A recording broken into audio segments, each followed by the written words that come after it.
नमस्कार दोस्तों, मेरे YouTube चैनल ई टीचिंग गुरुकुल में आप सबका स्वागत है। मैं एक नए सब्जेक्ट ऑपरेटिंग सिस्टम में वीडियो लेक्चर बनाने जा रहा हूं। इस सीरीज के फर्स्ट वीडियो लेक्चर में मैं ऑपरेटिंग सिस्टम के बारे में आपको बताने जा रहा हूं। इसके इंट्रोडक्शन को मैं बताने जा रहा हूं कि ऑपरेटिंग सिस्टम होता क्या है और किस तरह से ये काम करता है, कौन कौन से इसके बेसिक जॉब्स होते हैं, फीचर्स है जो कि पूरे के पूरे हमारे ऑपरेटिंग सिस्टम को हैंडल करता है। जैसे आपने सभी देखा होगा, सुना भी होगा कि कंप्यूटर यानी पर्सनल कंप्यूटर को या डेस्कटॉप कंप्यूटर को चलाने के लिए विंडोज ऑपरेटिंग सिस्टम्स होते हैं, लिनक्स ऑपरेटिंग सिस्टम होते हैं। ऐसे ही बहुत सारे हमारे पास वैरायटीज ऑफ ऑपरेटिंग सिस्टम होते हैं।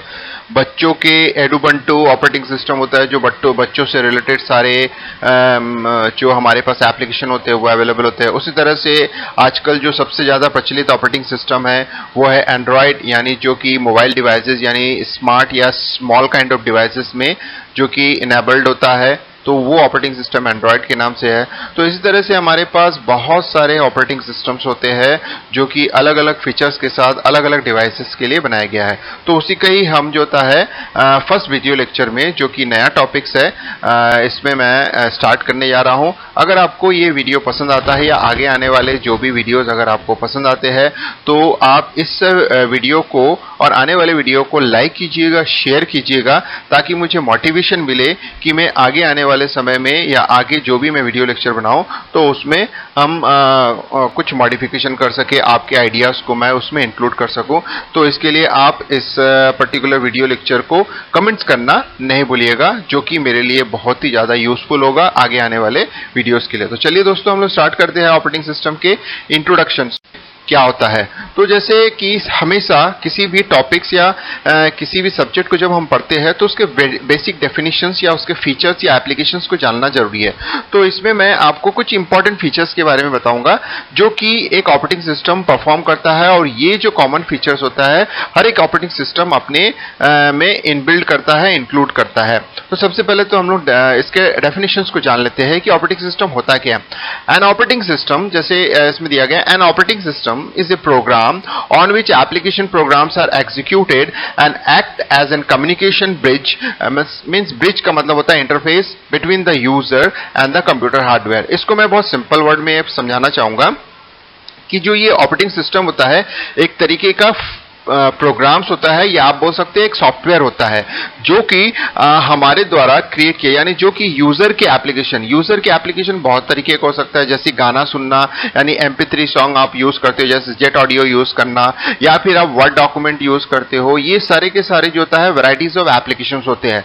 तो ये एप्लीकेशंस जो भी हम यूजर के एप्लीकेशंस को एग्जीक्यूट करते हैं या उसको चलाते हैं, उसको रन करते हैं, तो ये जो ऑपरेटिंग सिस्टम सॉफ्टवेयर होता है उसको एक्सेप्ट करता है और फिर एक तरीके से जो हार्डवेयर होता है उनके साथ कॉम्बिनेशंस में हमारे सारे फंक्शनैलिटी को प्रोवाइड करता है। तो इसलिए बोला जाता है कि ऑपरेटिंग सिस्टम को यहां बताया गया है कि इट्स एन कम्युनिकेशन ब्रिज। तो इसका मतलब है हार्डवेयर को एक यूजर डायरेक्टली इंटरेक्ट नहीं कर सकता है। तो उस कंप्यूटर हार्डवेयर में बहुत सारी चीज होती है, जैसे कि प्रिंटर होता है, स्कैनर होता है हमारे पास, जैसे कीबोर्ड होते हैं, फिर उसी तरह से आप CD प्लेयर, DVD प्लेयर्स होते हैं, फिर आपके पास स्टैंडर्ड आउटपुट डिवाइस यानी जो डिस्प्ले होता है, विजुअल डिस्प्ले यूनिट होता है, स्क्रीन होता है, ये सारे के सारे हार्डवेयर्स होते हैं। इन हार्डवेयर के थ्रू हमारे इंफॉर्मेशन को इंटरेक्ट करना है, यानी हम जो चाहते हैं वो चीजें हो। जैसे सपोज कर लो हम अपने कंप्यूटर के मॉनिटर में कुछ देखना चाहते हैं, तो इसका मतलब है कंप्यूटर मॉनिटर एक हार्डवेयर है,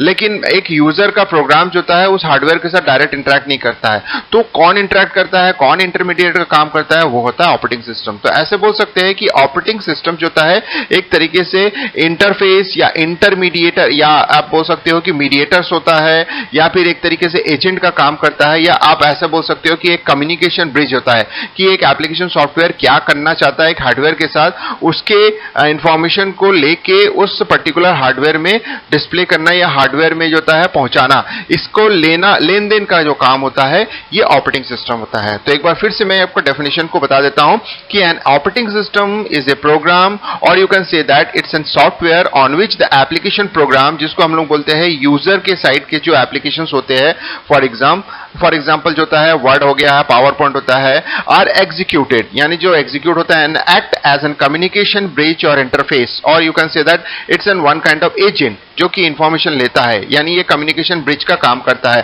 बिटवीन द यूजर। मैंने अभी बताया यूजर के एप्लीकेशन, यानी जो एप्लीकेशन प्रोग्राम होता है, यानी वही यूजर से मतलब यही होता है, between the user and the computer hardware. तो इसका मतलब है कि कंप्यूटर हार्डवेयर एंड एक यूजर के बीच में जो तालमेल होता है, जो कोऑर्डिनेशन होता है, इनके बीच में कम्युनिकेशन जो ब्रिज का काम करता है ऑपरेटिंग सिस्टम। तो आ जाते हैं कि अगर ऑपरेटिंग सिस्टम हमारे लिए बहुत ही इंपॉर्टेंट होता है, क्योंकि अगर ये जानना जरूरी है कि एक्चुअली ऑपरेटिंग सिस्टम क्या होता है, यानी एक फंडामेंटल्स ऑफ कंप्यूटर के पार्ट में ही ये सारी चीजें आती है।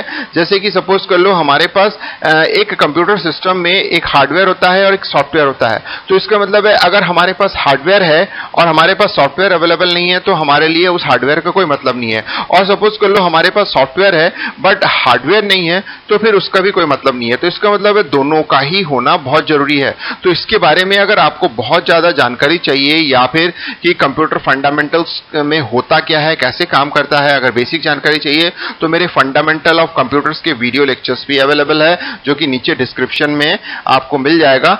वहां से भी आप इनके बारे में आप जान सकते हो कि सॉफ्टवेयर क्या होता है, हार्डवेयर क्या होता है। तो उसी सॉफ्टवेयर कैटेगरी में ऑपरेटिंग सिस्टम्स आता है। तो अब आ जाते हैं कि operating systems is a software which performs all the basic task, like जैसे कि अगर हम ऑपरेटिंग सिस्टम की बात करते हैं जो कि हार्डवेयर एंड यूजर के बीच में एक ब्रिज का काम करता है, तो ऐसे कौन कौन सी चीजें, बेसिक चीजें होते हैं, बेसिक ऑपरेशंस होता है जो कि एक स्टैंडर्ड ऑपरेशंस होता है जो कि एक ऑपरेटिंग सिस्टम परफॉर्म करता है, और उसके बेस पर हर कोई मतलब डिफरेंट काइंड ऑफ जो ऑपरेटिंग सिस्टम्स बनते हैं, जैसे उबुंटू हो गया, विंडोज हो गया, मैकिंटोश ओएस हो गया, एंड्रॉयड हो गया, ये सारे के सारे काम होता है। तो वो जो बेसिक स्टैंडर्ड्स जो हमारे पास ऑपरेशंस होते हैं वो होता है, उसमें सबसे पहला स्टैंडर्ड ऑपरेशन होता है फाइल मैनेजमेंट। हर एक ऑपरेटिंग सिस्टम में फाइल, यानी कंप्यूटर सिस्टम बिना फाइल के नहीं होता है, क्योंकि हमारे पास जो भी इंफॉर्मेशन हम देखते हैं या एग्जीक्यूट करते हैं, चाहे वो ऑडियो हो, वीडियो हो, टेक्स्ट हो, सारे के सारे फाइल फॉर्म में स्टोर होता है। जैसे कि अगर टेक्स्ट में बात करते हैं तो .txt नाम के फाइल्स बनते हैं, उसी तरह से अगर हम ऑडियो स्टोर करते हैं तो .mp3 के नाम से ऑडियो स्टोर होता है, .wav नाम से ऑडियो जो होता है स्टोर होता है। अगर हम वीडियो की बात करते हैं .mp4 के नाम से स्टोर होता है। तो इसका मतलब है सारे के सारे इंफॉर्मेशन, चाहे वो ऑडियो हो, चाहे वीडियो हो, या फिर आपके टेक्स्ट हो, वो कहीं ना कहीं फाइल के फॉर्म में स्टोर होता है। इसलिए फाइल मैनेजमेंट सबसे इंपॉर्टेंट पार्ट होता है। दूसरा मेमोरी मैनेजमेंट, क्योंकि ये जानते हैं, जैसे मैंने ऑलरेडी आपको बताया था कि फंडामेंटल ऑफ कंप्यूटर्स में अगर आप जाते हैं और वहां के वीडियो लेक्चर्स में पढ़ते हैं, देखते हैं वहां के वीडियो लेक्चर्स को, आपको समझ में आएगा कि memory is one of the hardware, यानी पेरिफेरल डिवाइसेस में वो आता है, वन ऑफ द हार्डवेयर के फॉर्म में आता है। यानी हम मेमोरी के बिना हमारा काम नहीं हो सकता है, जैसे कि एक ह्यूमन बीइंग बिना मेमोरी के काम नहीं कर सकता है।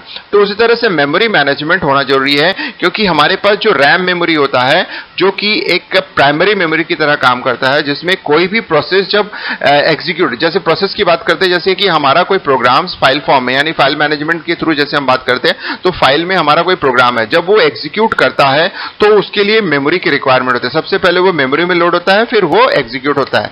तो इसीलिए मेमोरी मैनेजमेंट का होना जरूरी है कि हमारे पास डिफरेंट प्रोसेसेस जब वो अपलोड होता है मेमोरी में तो उसको मैनेज करना होता है। तो इसलिए memory management second important operation होता है।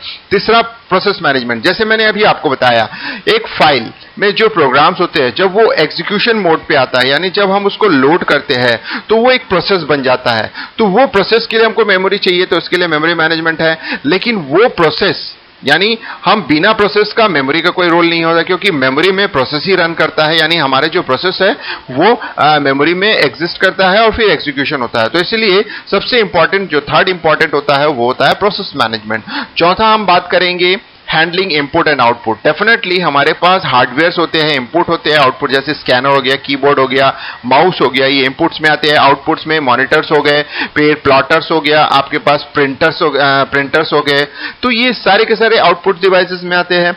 तो यानी इनपुट एंड आउटपुट जो पेरिफेरल डिवाइसेस है, इसको भी हैंडल करना इंपॉर्टेंट होता है। तो इसीलिए ऐसे हार्डवेयर को हैंडल करने के लिए हमको एक एक्स्ट्रा ऑपरेशंस, यानी जो फोर्थ ऑपरेशन के फॉर्म में होता है वो होता है handling input output devices, controlling peripheral devices such as disk drives and printers. तो अब आ जाते हैं जैसे कि हमारे पास हार्डवेयर्स होते हैं। अब इन हार्डवेयर्स को हैंडल करने के लिए, इन हार्डवेयर को रन करने के लिए छोटे छोटे सॉफ्टवेयर्स होते हैं जिसको हम लोग बोलते हैं ड्राइवर्स, यानी प्रिंटर को भी चलाने के लिए हमको ड्राइवर्स होता है। तो इसी को ही हम लोग बोल रहे हैं कि कंट्रोलिंग पेरिफेरल डिवाइसेस। तो इसका मतलब है जो छोटे छोटे हमारे पास पेरिफेरल यानी इनपुट एंड आउटपुट डिवाइसेस जो होते हैं, ऐसे बहुत सारे पेरिफेरल डिवाइस होते हैं, उसको कंट्रोल करने के लिए, उसको एग्जीक्यूट कराने के लिए हमको एक सिस्टम सॉफ्टवेयर की जरूरत पड़ती है। तो अगेन मैं आपको यही कहूंगा कि आप फंडामेंटल ऑफ कंप्यूटर्स के वीडियो लेक्चर्स को देखिए, तो उसमें आपको सिस्टम सॉफ्टवेयर के बारे में भी जानकारी हो जाएगा। तो ये जो हमारे पास 5 बेसिक ऑपरेशंस होते हैं, ये ऑलमोस्ट अलग अलग तरह के जितने भी ऑपरेटिंग सिस्टम होता है इसको वो हैंडल करता है। कहते हैं एक सिंपल स्ट्रक्चर देख लेते हैं, जो बेसिक स्ट्रक्चर या फंडामेंटल स्ट्रक्चर होता है ऑपरेटिंग सिस्टम का। जैसे मैंने आपको बताया था कि यूजर सबसे टॉप लेवल पे यूजर होता है, यहाँ पे यूजर के एप्लीकेशंस होते हैं। यूजर के एप्लीकेशन मैंने पहले भी बताया था, फिर से मैं बता देता हूँ। जैसे टेक्स्ट एडिटर हो गया, या फिर जेट ऑडियो MP3 प्लेयर हो गया, आप उसी तरह से वीडियो प्लेयर्स हो गया आप चलाते हो, MS वर्ड हो गया, MS एक्सेस हो गया, या फिर पावर पॉइंट प्रेजेंटेशन होता है। तो ये सारे के सारे जो छोटे छोटे एप्लीकेशन होते हैं वो जो होता है यूजर लेवल, यानी यूजर 1, 2 एंड n जो होता है वो ये बताता है। तो एप्लीकेशन प्रोग्राम यहां रन करता है। अब ये जो होता है, आप देखिए एक बड़ा सा पार्ट आता है ये सॉफ्टवेयर, जिसको हम लोग बोलते हैं, यानी software nothing but an collection of programs, यानी जो छोटे छोटे प्रोग्राम्स होता है उनका कलेक्शन सा एक सॉफ्टवेयर होता है। तो ये जो सॉफ्टवेयर होता है ये दो तरीके के सॉफ्टवेयर होते हैं, एक होता है सिस्टम सॉफ्टवेयर, एक होता है एप्लीकेशन सॉफ्टवेयर। तो इसका मतलब है यूजर जो होता है ये एप्लीकेशन सॉफ्टवेयर के साथ इंटरेक्ट कर सकता है या सिस्टम सॉफ्टवेयर के साथ। ये जो होता है एक ऑपरेटिंग सिस्टम जिसको हम लोग बोलते हैं, अगेन इट्स एन सॉफ्टवेयर, तो ये ऑपरेटिंग सिस्टम सॉफ्टवेयर के साथ जुड़ता है। अब ये ऑपरेटिंग सिस्टम सॉफ्टवेयर इतने कैपेबल होता है कि वो हार्डवेयर के साथ इंटरेक्ट करता है। तो इसका मतलब है कि अगर मैं ऐसा बताना चाहूंगा कि अगर मैं ये बोलता हूं कि ये जो यूजर है सीधा सीधा हार्डवेयर के साथ इंटरेक्ट करना चाहता है, यानी यूजर को अगर मैं हार्डवेयर के साथ इंटरेक्ट कराना चाहता हूं, तो it not possible without using the operating system. तो इसका मतलब है यूजर आइदर सिस्टम सॉफ्टवेयर और by using application software interact with the hardware via this operating system। तो आप देख सकते हैं कि यूजर सॉफ्टवेयर में इंटरेक्ट करता है, अब सॉफ्टवेयर में भी सिस्टम सॉफ्टवेयर या एप्लीकेशन सॉफ्टवेयर से इंटरेक्ट करता है, और उसके बाद जो होता है वो ऑपरेटिंग सिस्टम को इन्फॉर्म करता है। अब ये ऑपरेटिंग सिस्टम जो होता है, जो हमारे पास हार्डवेयर होता है जिसमें CPU होता है, रैम होता है, इनपुट आउटपुट होता है, इससे इंटरेक्ट करता है। तो अगेन मैं आपको यही कहूंगा कि अगर आपको CPU, RAM and input output के बारे में जानना है, हार्डवेयर के बारे में जानना है, सॉफ्टवेयर के बारे में जानना है, तो आप नीचे दिए गए डिस्क्रिप्शन में